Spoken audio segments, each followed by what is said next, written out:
King of Gods. By Fast Food Restaurant. Kabanata 1525. Casual na pagkatay. Ikaw ay Zhou Feng. Si Bame Inghui noong una ay medyo nalilito, ngunit pagkatapos ay napangiti siya. Hindi niya inaasahan na babalik si Zhou Feng sa spiritual race kasama si Zhao Yufei. Pagkatapos ng lahat, maraming dakilang kapangyarihan ng Ancient Desolate Realm of Gods, kasama ang Heaven-defying faction, ang nagbabantay sa Ninth God ay ni Zhou Feng. Ngunit pinili ni Zhou Feng na magpakita ng sarili at bumalik pa sa spiritual race. Zhou Feng. Napangiwi din ang 4 na enforcer na elder. Sila ay kamakailang na-promote na tagapagpatupad na elder ng spiritual race, ngunit sa totoo lang, hindi sila miyembro ng spiritual race. Sa halip, sila ay mga miyembro ng Heaven-defying faction, at natural nilang naiintindihan kung ano ang nangyayari kay Zhou Feng. Sa di kalayuan, ang mga nanunood na miyembro ng spiritual race ay nanginag lahat, kasama na ang Ancient God Ice Origin. Paano naging siya?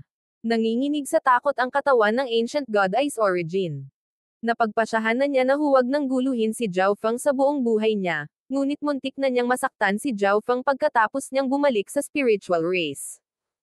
At hindi ba ngayon lang sinabi ni Zhou Feng na hinayaan niyang makatakas si Bame Inghui noong nakaraan? Si Bame Inghui, ang taong sumusuporta sa Grand Elder mula sa mga anino, ay isang Third Heaven God Lord. Kahit na tila walang katotohanan, ang Bame Inghui ay tila may kaugnayan kay Zhou Feng, tila natalo at pinilit na tumakas. Swish! Habang iniabot ni Zhou Feng ang isang kamay, nabuo ang isang Primal Chaos Tribulation Lightning Sword. Sa isang light swing, nagpaputok siya ng bolt ng Primal Chaos Tribulation Lightning Energy. Sa di kalayuan, naramdaman ng Grand Elder ang malakas na pag-atake na ito at agad na umiwas. Gayunpaman, ang space-time intent ay bumaba sa kanyang katawan, na dinadala ang kanyang bilis at bilis ng pag-iisip sa paggapang ng isang suso. Crystal Spirit Liquefaction. Napilitan ng Grand Elder na gamitin ang kanyang Secret Bloodline Art, ang kanyang katawan ay naging transparent na likidong kristal.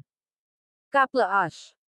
Ang lakas ng Primal Chaos Tribulation Lightning ni Zhou Feng ay tumama sa Grand Elder, na tumagos sa kanyang katawan, ngunit ilang sandali pa, nagsimulang maghilom ang napakalaking sugat sa katawan ng Grand Elder. Sa paggamit ng sikretong sining ng spiritual race, naiwasan ng Grand Elder ang isang nakamamatay na suntok. Ngunit gayunpaman, hindi ganap na mapawalang bisa ng lihim na sining ng spiritual race ang pag-atake. Isang patak ng dugo ang dumaloy mula sa sulok ng mga labi ng Grand Elder, at ang kanyang mukha ay namutla. Nabawasan ang panggigipit kay Zhao Yufei, at nagawa na niyang lumaban ng pantay-pantay sa Grand Elder, kahit na nagtagumpay.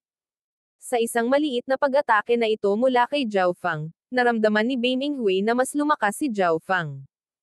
Lahat, pumunta ka na dito. Sigaw ni Bame Inghui. Siya ang nag-iisang divine emissary na naruroon sa spiritual race.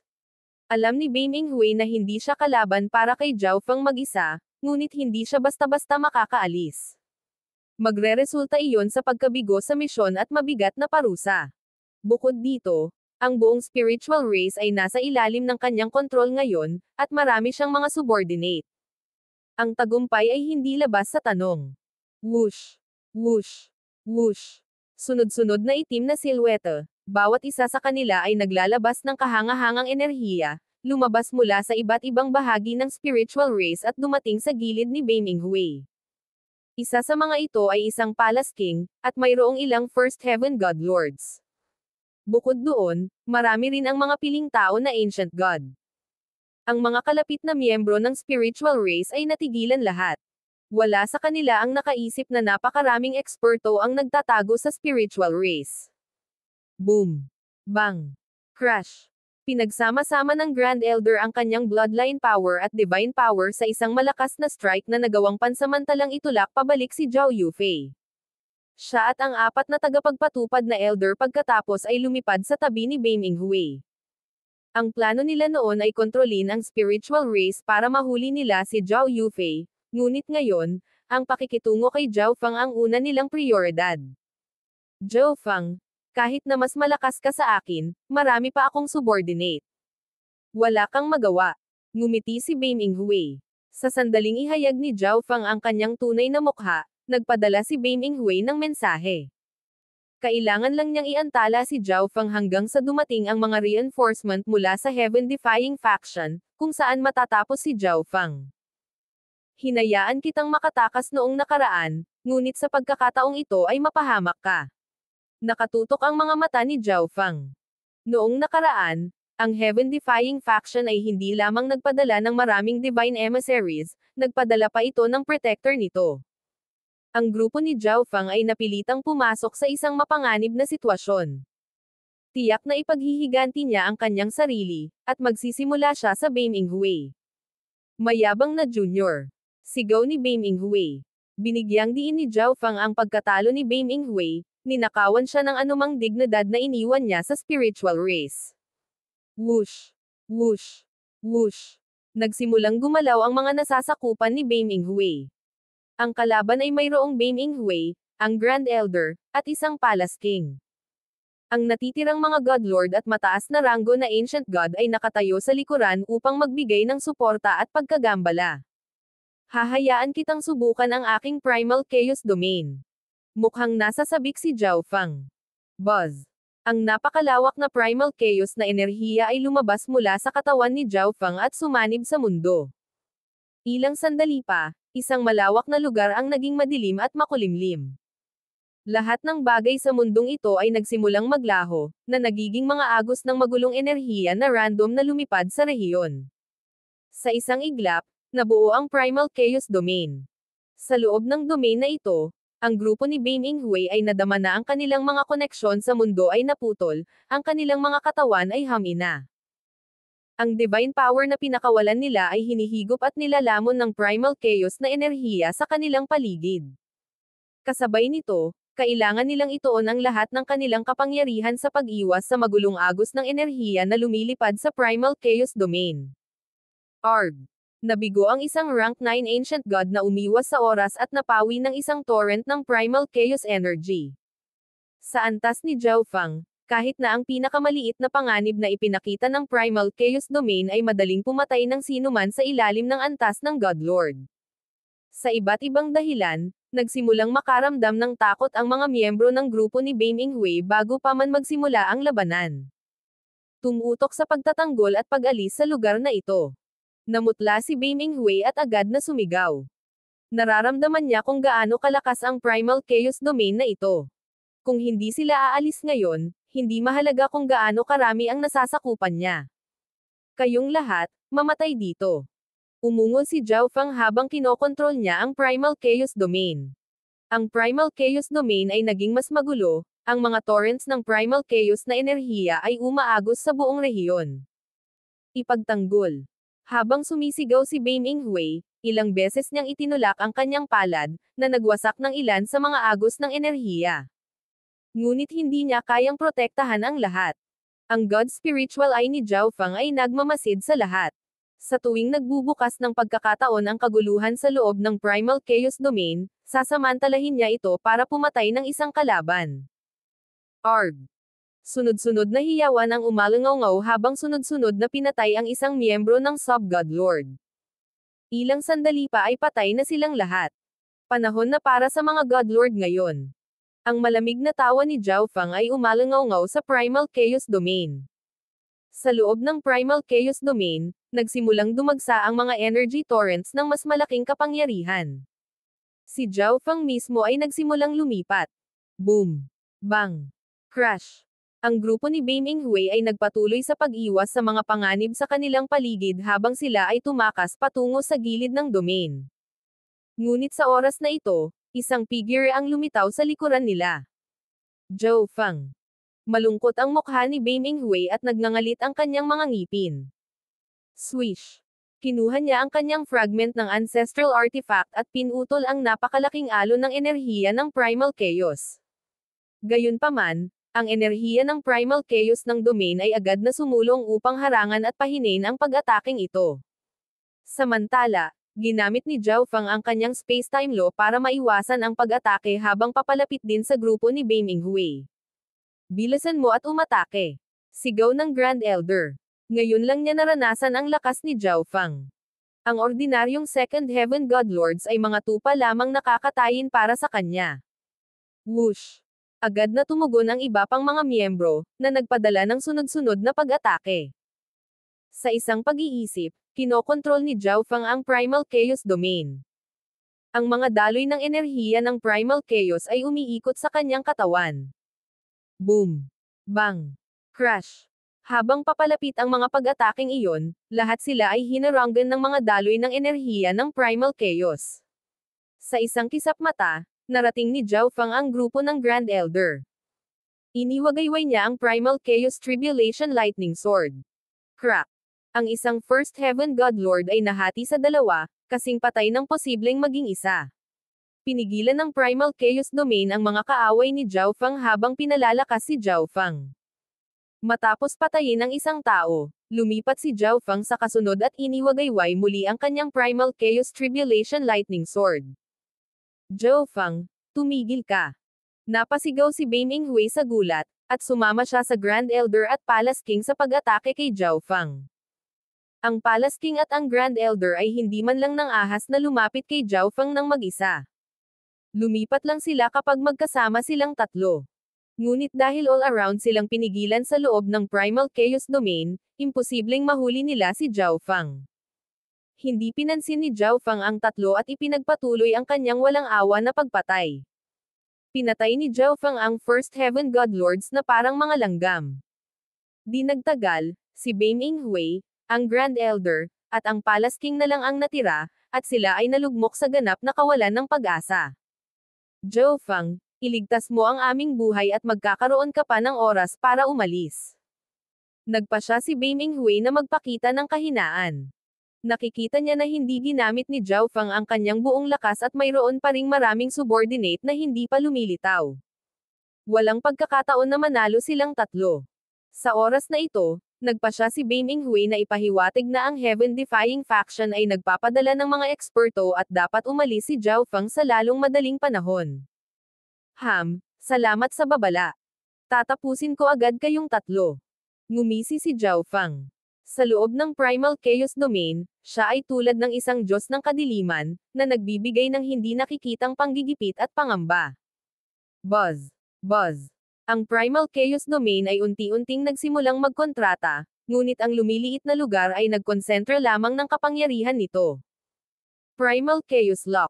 Pinagdikit ni Zhao Fang ang kanyang mga kamay at gumamit ng ibang kasanayan.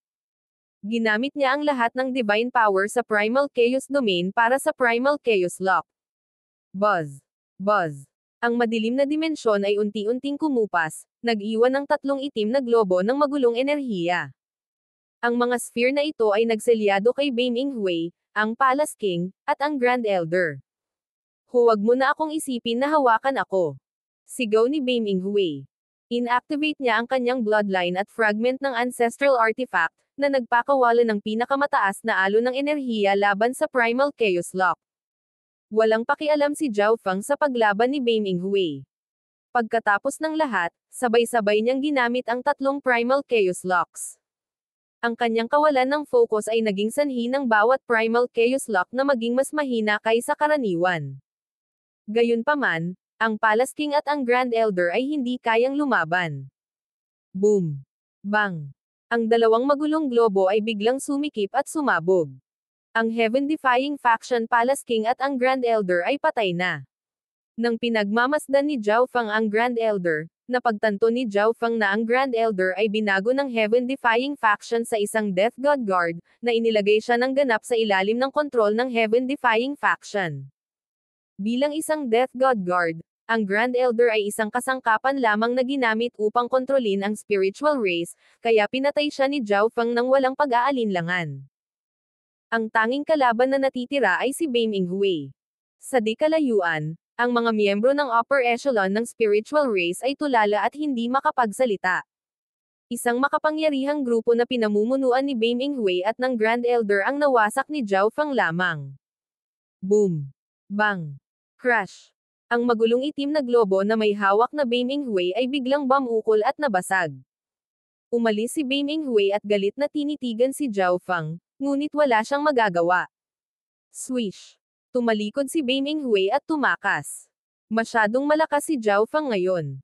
Kung patuloy siyang mananatili, ay dadagdag na lang niya ang kanyang pangalan sa listahan ng mga patay. King of Gods, Kabanata 1526.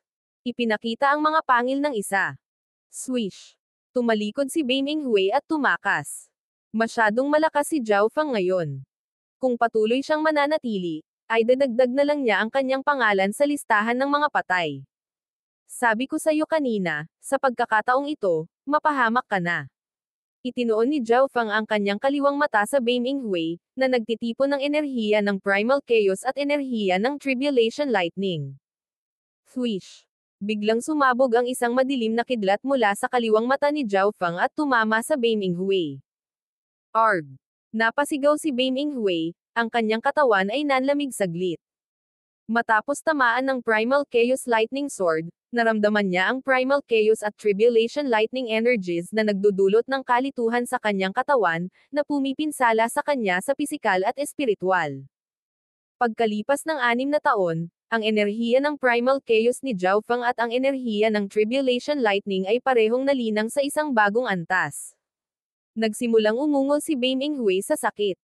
Ngunit wala siyang gaanong oras para makahinga. Hindi maganda. Namutla si Bam Inghui nang maramdaman niya ang papalapit na panganib at agad na tumakas. Ngunit si Zhao Fang ay nasa kanya na, ibinababo ang kanyang Primal Chaos Tribulation Lightning Sword. Sa kanyang pagmamadali, nagkaroon lamang ng oras si Bam Inghui upang gawing pader ang kanyang Primal Chaos na enerhiya. Boom! Bang! Ngunit ang makapal na pader na ito ng enerhiya ng Primal Chaos ay tila gawa sa tofu, ang espada ni Zhao Fang ay pinutol ito ng malinis sa dalawa. Nagpatuloy ang espada sa dibdib ni Bam Inghui, na nagtamo ng malaking sugat. Lumipad pa atras si Bam Inghui, nagsusuka ng dugo. Swish! Bago pa man siya makatayo, ang Primal Chaos Tribulation Lightning Sword ay tumusok sa kanyang dibdib. Hindi, Zhao Fang. Iniabot ni Bam Inghui ang isang kamay at sinubukang humingi ng awa.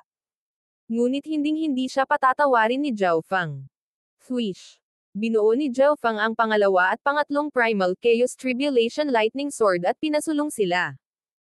Nang makita ang sitwasyon, magagamit lamang ni Bam Inghui ang kapangyarihan ng kanyang Divine Kingdom. Ang imahe ng isang napakalaking Divine Kingdom ay biglang bumalot sa Bam Inghui.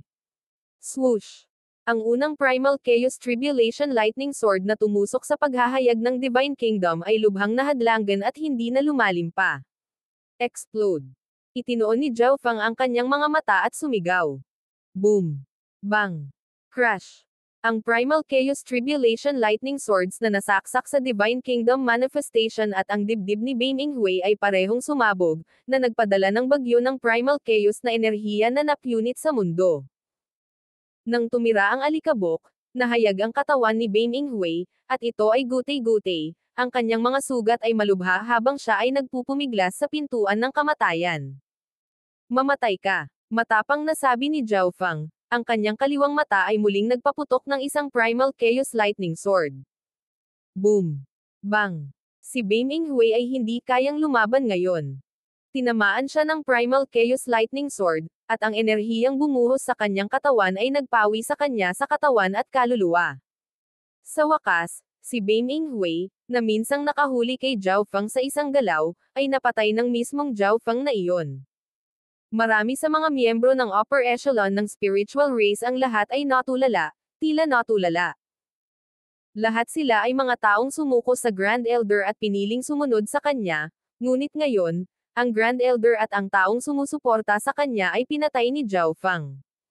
Nagpakita si Zhao Fang ng hindi maisip na kapangyarihan. Kahit na sinubukan nilang tumakbo, ito ay walang saysay. Pakiramdam ng Ancient God Eyes origin ay nawalan ng lakas ang kanyang katawan, at malumanay siyang bumagsak sa lupa, nanlalambot ang kanyang mukha. Sa ipinagbabawal na lugar ng spiritual race. Swish! Swish! Maraming tao ang lumipad palabas, at nakita ni Zhao Fang ang Patriarch, Second Elder, at Third Elder kasama nila. Habang nakikipaglaban si Zhao Fang, nagtungo si Zhao Yufei sa ipinagbabawal na lugar upang palayain ang mga miyembrong nakakulong doon. Patriarch. Sa isang iglap, Lumuhad ang lahat ng taksil ng spiritual race at nagmakaawa para sa kanilang buhay. Ang patriarch ay ganap na hindi pinansin ang mga taong ito. Zhou Feng, ano ang nangyari sa Grand Elder? Tanong ng patriarch. Dahil nagawa nilang lumabas at tingnan ang ugali ng mga taksil, nahulaan na niya na natalo ni Zhou Feng ang Grand Elder at ang mga mahiwagang ekspertong iyon. Lahat ay patay. Mahinahong sagot ni Zhou Feng. Ang mga salitang ito ay naging dahilan upang ang mga mukha ng mga miyembro ng spiritual race na kalalabas lang ay nanigas sa hindi paniniwala. Alam ng patriarch, second elder, at third elder kung gaano kalakas ang mga eksperto sa Heaven's Legacy race na iyon. May third heaven god lord pa nga sa grupong iyon. Ngunit sinasabi ni Zhou Feng na ang mga taong ito ay patay na lahat. Malaking pabor ang utang namin sa iyo para dito, Zhou Feng. Ang second elder ay walang pakialam kung ito ay totoo o hindi, at siya ay humakbang pasulong upang mag-alay ng kanyang pasasalamat. Mapalad na ang spiritual race ay nagbago ng saloobin kay Zhou Feng sa isang napapanahong paraan, kung hindi, maaaring hindi pinili ni Zhou Feng na iligtas sila. Master, ano ang nangyari sa mundo? Paano naging ganito ang spiritual race? Agad na tanong ni Zhao Yufei. Kung siya at si Zhou Feng ay hindi nagmamadaling bumalik, ang spiritual race ay maaaring nawasak. Mahabang kwento. Ilang oras na ang nakalipas, biglang bumaba ang mga eksperto ng Heaven's Legacy race, kinuha ang lahat ng upper echelon na miyembro ng spiritual race, at pinilit kaming sumuko. Simpleng paliwanag ng patriarch. Ang spiritual race ay hindi katugma sa mahusay na inihandang Heaven's Legacy race, at lahat ng mga miyembro ng upper echelon nito ay nahuli. Nang maglaon, sa ilalim ng mga pagbabanta at panunuhol ng Heaven's Legacy race, pinili ng Grand Elder na magpasakop. Sa huli, ang Grand Elder ay binago sa isang Death God Guard, naging isang laro para sa Heaven's Legacy race. Ang Heaven-defying faction ay tila may isa pang layunin sa pag-agaw sa spiritual race. Nagsimulang mag-isip si Zhou Feng. Noong una, naniniwala siya na kinuha ng Heaven-defying faction ang spiritual race para makapag-set up sila ng bitag para sa kanya, ngunit kung ito ay isang bitag, maglagay sila ng kahit 3 divine emissaries dito, o kahit na nagpadala sila ng protector. Sa madaling salita, ang Heaven-defying faction ay may isa pang layunin na nasa isip. Ngunit hindi ngayon ang oras para pag-usapan iyon. Kailangan nating umalis sa lugar na ito ng mabilis. Sabi ni Zhou Feng. Walang alinlang ang nagpadala si Bame Inghui ng kanyang pagdating sa Heaven-defying faction. Malapit nang dumating ang isang malaking puwersa. Habang si Zhou Feng ay mas malakas kaysa dati, siya ay magiging walang magawa laban sa protector. Umalis. Para saan? Nagulat ang patriarch. Ang spiritual race ay naitatag sa lugar na ito sa loob ng maraming taon, at ang mga tao nito ay nagkaroon ng malalim na pagmamahal para sa lugar na ito. Nakita ni Zhou Feng na ayaw umalis ng patriarch, ngunit espesyal ang sitwasyon. Kailangang umalis ang spiritual race. Ngunit saan sila pupunta? Sa sandaling ito, isang ancient god ang lumipad mula sa grupo ng mga miyembro ng spiritual race sa di kalayuan. Napatingin ang lahat sa ancient god na ito. Napag-alaman nilang kakaiba na ang isang taksil ng spiritual race ay naglakasloob na sumugod sa harap ng spiritual race godlords at Zhou Feng. Mga taong mula sa spiritual race, miyembro ako ng Life Sacred Land. Kung wala kang mapupuntahan, maaari kang pumunta sa Life Sacred Land. Nagulat ang mga tao nang marinig ang pagkakakilanlan ng lalaking ito. Nagpalitan sila ng tingin sa isa't isa, naghihinala pa rin sa tunay na pagkatao ng lalaking ito. Pumunta tayo sa Life Sacred Land. Sabi ni Zhou Feng. Miyembro man o hindi ang taong ito ng Life Sacred Land, ang pagpunta sa Life Sacred Land ay talagang tamang pagpipilian. Ang spiritual race ay hindi gustong lumipat, kaya pinakamahusay na humingi ng tulong mula sa Sacred Land sa alinmang kaso. Tiwala si Zhou Feng na ang pag-uugali ng Heaven-defying faction ay isang hamon sa awtoridad ng Life Sacred Land, at ang Sacred Land ay hindi basta uupo at manunood. Sige. Sa Sacred Land. Tumanggo ang patriarka bilang pagsang-ayon. Ang pinakamataas na dalubhasa ng Life Sacred Land ay isa sa 8 Great God Eyes at may hawak na titulo ng Diyos. Ang spiritual race ay isang paksayon sa ilalim ng pangangasiwa ng Sacred Land. Pagkatapos ng isang malaking insidente, ang Sacred Land ay hindi maaaring manatiling walang kinalaman. Nagsimulang magtungo si Zhao Feng at ang grupo ng spiritual race patungo sa Life Sacred Land. Tungkol naman sa mga taksil, ang Patriarch ay naglagay ng isang espesyal na marka sa kanilang mga katawan at pagkatapos ay inutusan silang bantayan ang spiritual race. Makalipas ang kalahating buwan, dumating ang grupo sa Life Sacred Land. Pagdating nila, bumungad sa kanila ang domain. Pakiusap. Isang Sacred Land Elder ang naghihintay para pamunuan sila papasok. Elder, kami. Naghandang magpaliwanag ang Patriarch. Hiniling ng Life God na makita ka. Sumunod lang kayong lahat sa akin. Magiliw na ngumiti ang Elder ng Sacred Land. Ano? Ang Diyos. Ang Patriarch, ang Second Elder, at maging si Zhao Feng ay nagulat lahat nang marinig ito. Hindi nila kailanman inaasahan na ang Life God ay humiling ng pakikipagpulong sa kanila. Marahil ay may napansin na ang Life God, kung hindi, ang Sacred Lands ay hindi magpapadala ng isang tao upang makalusot sa spiritual race. Iniisip ni Zhao Feng. Malamang na matututunan nila ang katotohanan kapag nakilala nila ang Life God. Sa tuktok ng sinaunang life tree ay isang palasyo ng malakristal na berde na nagpapalabas ng nakakaaliw na enerhiya ng buhay. Pagpasok pa lang nila sa palasyo ay bumulaga na ang party. Nakatayo sa itaas na bahagi ng palasyong ito ay isang matangkad, marangal, at matikas na babae. Nakasuot siya ng mapusyaw na berdeng imperial robe na ilang talampakan sa likuran niya. Ang kanyang katawan ay perpektong hugis, ang kanyang balat ay malambot at maganda, ang kanyang mukha ay nagtataglay ng isang katanji tangi at walang katulad na kagandahan na nagpatuyo sa lahat ng bagay sa paligid niya sa ningning nito. Ang Life God. Nanginginig ang isip ni Zhao Feng. Hindi niya inasahan na ang Life God ay napakagandang babae. Mukhang hindi pa siya masyadong matanda, at mahirap isipin na siya ay isang taong nabuhay ng 10 bilyong taon.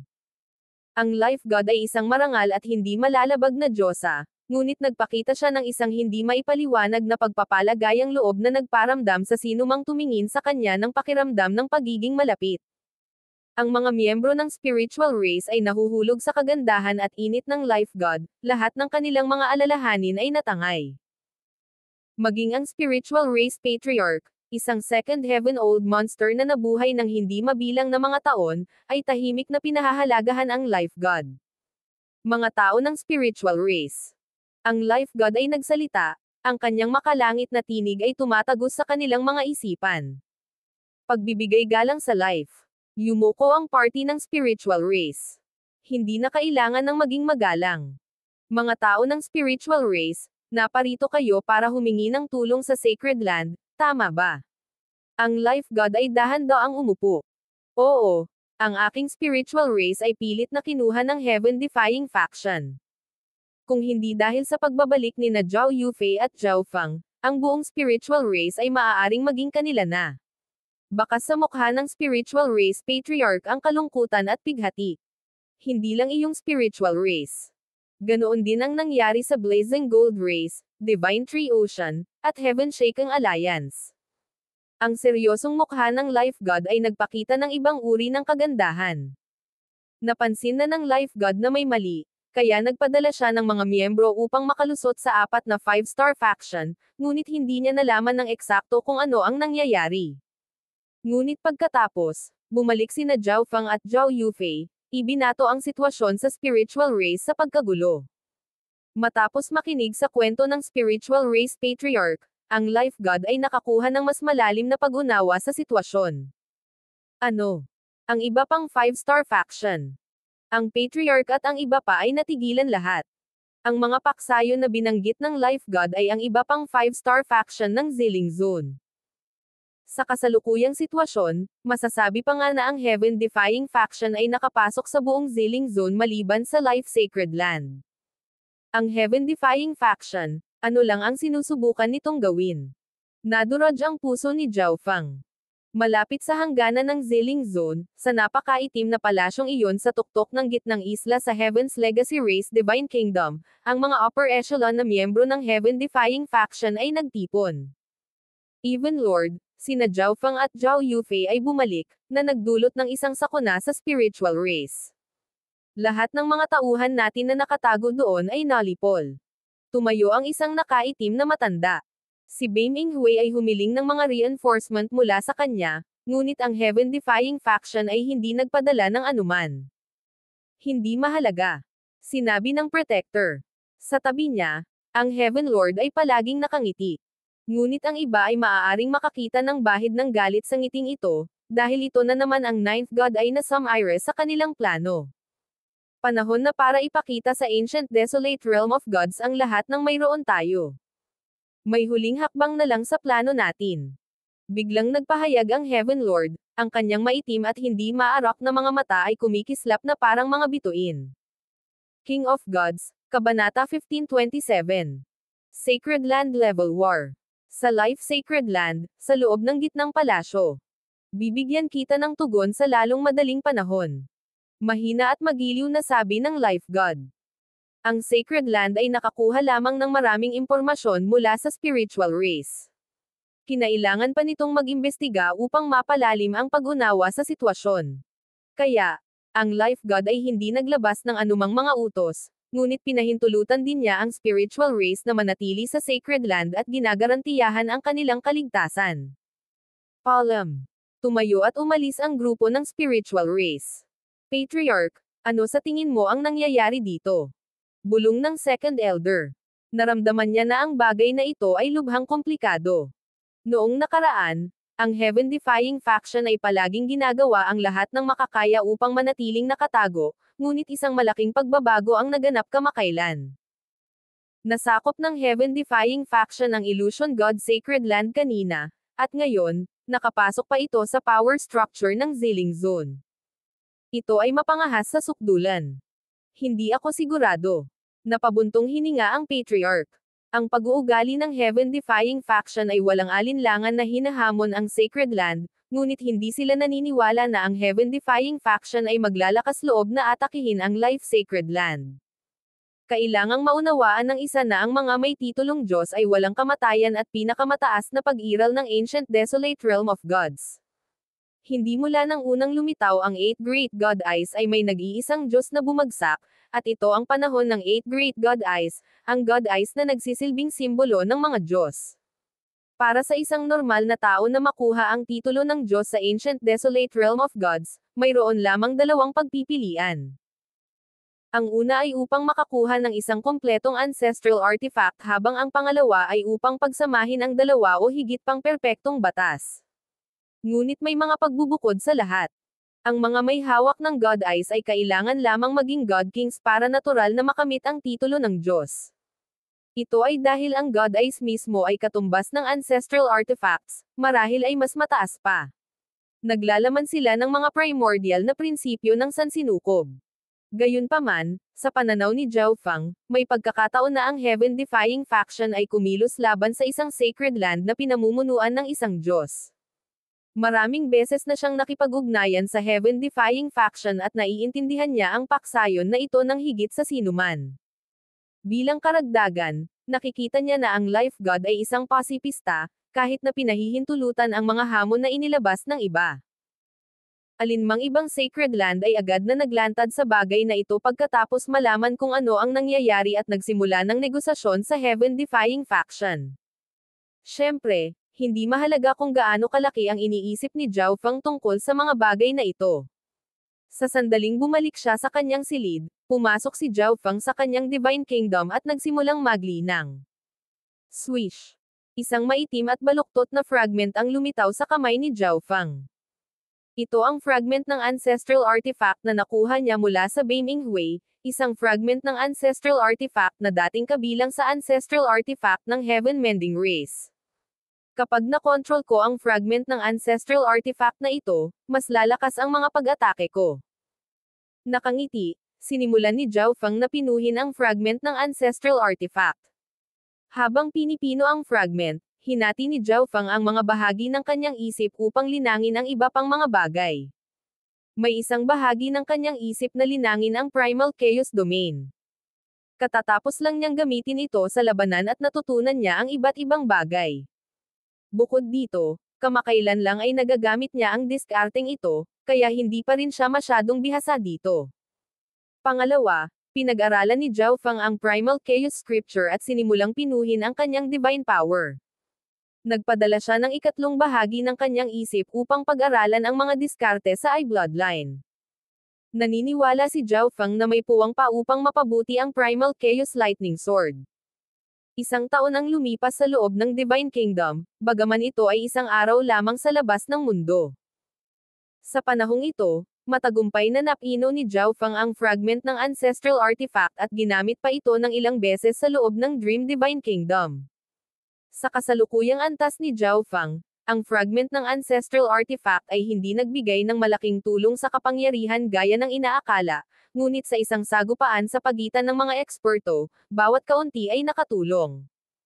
Matapos maging pamilyar sa fragment ng ancestral artifact, ipinagpatuloy ni Zhao Feng ang kanyang pag-iisa. Ngunit hindi nagtagal ay naramdaman ni Zhao Feng na may kakaibang nangyayari sa labas. Bagamat siya ay nasa loob ng kanyang Divine Kingdom, naiintindihan pa rin ng kanyang mga sentido kung ano ang nangyayari sa labas sa loob ng isang tiyak na distansya ng kanyang Divine Kingdom. Swish! Umalis si Zhao Feng sa Divine Kingdom. Kasabay nito, dong, dong, dong. Isang malakas na kulog na gaya ng mga tambol ng digmaan ang pumasok sa kanyang isipan. Para sa ilang kadahilanan, ang tunog na ito ay nag-alab sa isip ni Zhao Feng na may layuning makipaglaban. Brother Feng, may malaking problema. Ang nag-aalalang boses ni Zhao Yufei ay nagmula sa labas. Sa sandaling lumabas siya sa kanyang silid, ang dumadagandong na tambol na iyon ay tumindi. Ang Divine Kingdom ng Heaven-defying faction ay biglang lumitaw sa labas ng Life Sacred Land at nagsimulang umatake. Nag-aalalang sabi ni Zhao Yufei. Bagamat naisip ni Zhao Feng ang senaryo na ito, natigilan pa rin siya nang marinig na nangyari talaga ito. Ang Heaven-defying faction ay talagang nang-ahas na salakayin ang isang sacred land na pinamumunuan ng isang Diyos. Ang sacred land na may Diyos ay maaaring ituring na isa sa pinakamakapangyarihang paksayon sa ancient desolate realm of gods. Ano ang inaasahan ng Heaven-defying faction na makamit sa paggawa nito? Hindi naniniwala si Zhao Feng na sinasalakay ng Heaven-defying faction ang sacred land na ito ng Diyos dahil inakala nilang nagtatago siya doon. Swish! Swish! Si Zhao Feng at Zhao Yufei ay mabilis na lumabas. Sa labas ng harang ng Life Sacred Land ay isang napakalaking ilusyon na mundo. Ito ay ang Divine Kingdom ng Heaven-defying faction. Hindi mabilang na mga eksperto ang nasa paligid ng Divine Kingdom na ito, na nagtipon sa iba't ibang hanay na nakapalibot sa Life Sacred Land. Ang tatlo pang 5-star faction ay nasa ilalim ng kontrol ng Heaven's Legacy Race. Ang Spiritual Race Patriarch ay tumingin sa paligid at nagtapos. Ang mga miyembro ng tatlong pangunahing 5-star faction ng Ziling Zone ay makikita sa hukbong iyon. Tanging ang Spiritual Race, dahil sa pagbabalik ni Zhao Feng, ang nakawala sa mga tanikala nito, kaya ang mga miyembro nito ay wala sa mga hanay na ito. Ang Sacred Land ay tila hindi masyadong kinakabahan tungkol sa makapangyarihang hukbo ng Heaven-defying faction. Ito ay dahil ang kanilang Sacred Land ay pinamumunuan ng isang Diyos. Swish! Sa sandaling ito, isang mapusyaw na berdeng figure ang bumaril, na naging isang matibay na diyosa ng kagubatan. Lahat ng miyembro ng Life Sacred Land ay tumingin sa diyosa na ito nang may pagkamangha at pagpupuri. Heaven's Legacy Race, ano ang ibig mong sabihin dito? Ang Life God ay nagsalita sa banayad at matunog na tono. Nagpadala lang siya ng mga tao upang imbestigahan ang bagay na ito, ngunit bago pa man sila bumalik, ang Heaven-defying faction ay dumating upang bumisita. Masyadong biglaan ang lahat ng ito. Swish! Isang puting damit na figure ang lumitaw sa daanan patungo sa ilusyon na mundo. Heaven Lord. Sa loob-loob na pag-ungol ni Zhao Feng sa gulat. Ang Heaven Lord ay nagbigay kay Zhao Feng ng pamilyar at hindi pamilyar na pakiramdam. Pamilyar siya dahil sa tagal nilang magkasama, ngunit hindi siya pamilyar dahil ang Heaven Lord ng kasalukuyan ay ibang-iba sa Heaven Lord ng nakaraan. Hihihi, Life God ay, dito nagtatapos ang misyon mo. Nakangiti ang Heaven Lord habang nakatitig sa Life God Whoosh. Itinaas niya ang kanang kamay at bahagya itong ikanaway.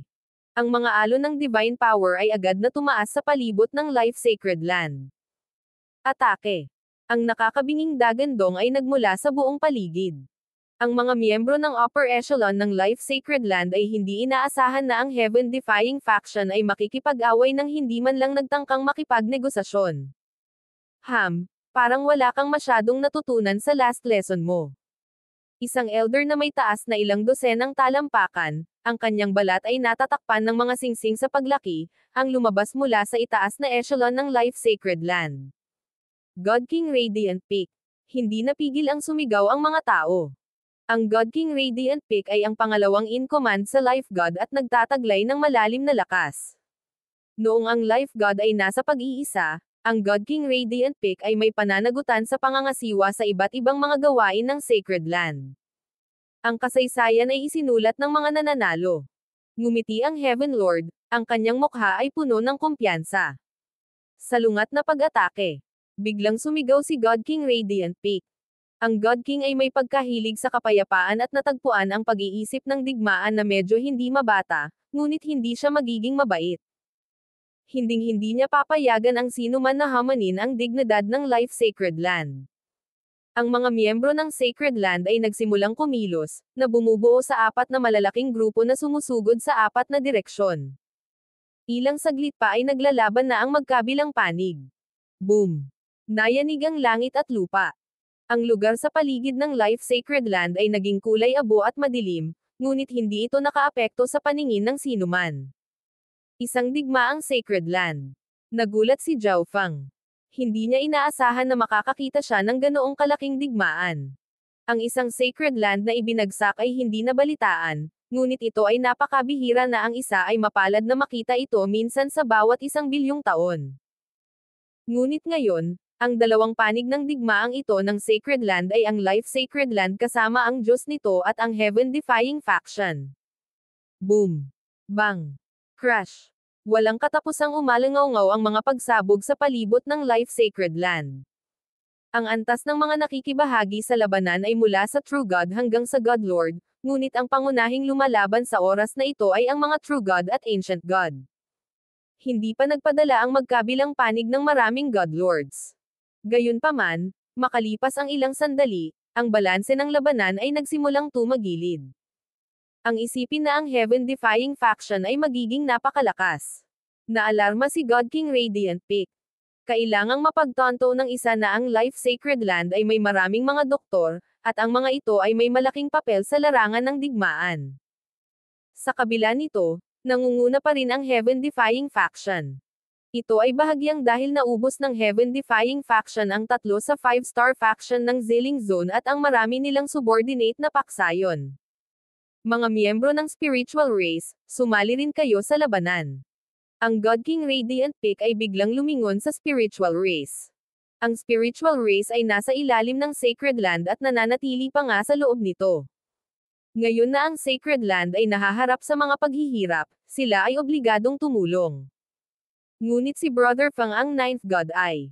Sabi ni Zhao Yufei.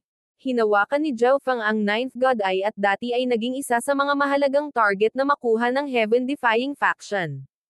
Sa sandaling pumasok siya sa larangan ng digmaan, malamang nasisimulan siya ng Heaven-defying faction. Hindi kailangan ni Zhao Feng na lumaban ngayon. Agad na sinabi ng God King Radiant Peak. Bilang 9th God Eye, si Zhao Feng ay talagang isang kaakit-akit na target. Ang kanyang pagpasok sa labanan ay maaaring maging mahirap na kontrolin. Bukod dito, pinatay ni Zhao Feng ang Divine Emissary na si Bame Inghui, kaya malinaw na makapangyarihan siya. Hindi na kailangang pakilyusan ang gayong puwersang panlaban sa panahong ito. Pumunta ka. Umuungal ang Patriarch habang pinamumunuan niya ang spiritual race sa isang pagsugod. Yufei, mag-ingat ka. Tumawag si Zhao Feng. Ngunit ang pagpasok ng spiritual race sa labanan ay walang gaanong epekto. Maliit na bahagi lamang ng mga miyembro ng spiritual race ang aktwal na nakarating sa Sacred Land. Agad na kumalat ang pasabog na balita ng digmaan sa Sacred Land. Ang unang nakaalam ng digmaang ito ay ang mga pangunahing sonang katabi ng Zilling Zone. Agad silang nagpadala ng mga eksperto upang tingnan kung ano ang sitwasyon, at may isang God King na nagpasya na personal na tingnan. Ang pagbabago sa isang sacred land ay malamang na magdulot ng pagbabago sa istruktura ng kapangyarihan ng buong ancient desolate realm of gods, partikular na pagdating sa mga zone sa paligid ng life sacred land. Ang mga miyembro ng upper echelon ng Fallen Heaven Sacred Land ng Antian Zone ay napakasaya na marinig ang balitang ito. Alinmang panig ang manalo o matalo, ang lakas ng Zilling Zone ay lubhang bababa pagkatapos ng digmaang ito. Sa kanlurang rehiyon ng Ancient Desolate Realm of Gods, sa lihim na base ng Sage Faction, lahat ng mga pantas ay hindi mapalagay, ngunit wala silang masabi. Panganib. Panganib mula sa sinaunang Desolate Realm of Gods. Nahirapan si Yu Chanwo na mahulaan ang anumang partikular na bagay. Pagkatapos ng lahat, ang Heaven-defying faction ay kabilang din sa Heaven's Legacy Race. Maaari itong makagambala sa mga panghuhula ng Sage Faction. Bukod dito, napakaraming eksperto ang kasangkot sa panghuhula, kabilang ang Life God, Heaven Lord Yu Tianshu, at maraming God Kings at God Lords. Ipinikit ni Liu Qingxen ang kanyang mga mata, na bumubuo ng napakalaking dami ng enerhiya ng destiny sa kanyang mga mata. Unti-unti, nagsimula siyang makakita ng isang imahe. Ang imaheng ito ay ng isang babaeng nakasuot ng berdeng walang kapantay na kagandahan na nakatayo sa tapat ng isang matanda na nakasuot ng puting damit sa isang long distance na pagkapatas.